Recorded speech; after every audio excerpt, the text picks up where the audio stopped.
నమస్కారం. జై హింద్, జై జవాన్, జై కిసాన్. నా పేరు బి. రామస్వామి. నేను జమ్మూ కాశ్మీర్లో పాకిస్తాన్‌లో డ్యూటీ చేస్తున్నాను ప్రస్తుతానికి.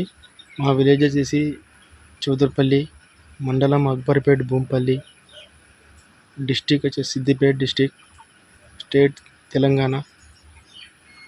మా విలేజ్లో మా సొంత భూమిని వేరే వాళ్ళు కబ్జా చేశారు.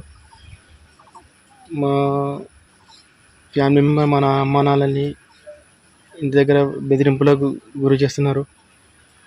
ప్లస్ వాళ్ళ కబ్జా చేసిన వాళ్ళ తమ్ముడు విఆర్ఓ కావున మా భూమిని, మా పేరు కానీ మా ఏం రికార్డులు లేకుండా చేశాడు. దయచేసి మేము ఎంఆర్ఓ గారిని కూడా కలిసాము, ఏం ఫలితం లేకుండా పోయింది. ప్లస్ ఆర్డీఓ గారి దగ్గరికి కూడా వెళ్ళాము. ఆర్డీఓ గారు కూడా మాకేం వాళ్ళకి సపోర్ట్ చేయడం జరిగింది. ప్లస్ కలెక్టర్ దగ్గరికి కూడా వెళ్ళాము. కలెక్టర్ గారు కూడా ఏం స్పందించడం లేదు. దయచేసి ఈ విషయాన్ని సీఎం దగ్గరికి చేర్చాలని మీ అందరినీ కూర్చున్నాం. ఈ వీడియోను ఎంత మందికి షేర్ చేసేంత వీలైనంత త్వరగా షేర్ చేయండి ప్లీజ్. మా ఫ్యామిలీ మెంబర్ కొంచెం ఇబ్బందిలో ఉన్నారు. దయచేసి మమ్మల్ని ఆదుకోగలరని నా యొక్క మనవి. జై హింద్, జై జవాన్, జై కిసాన్.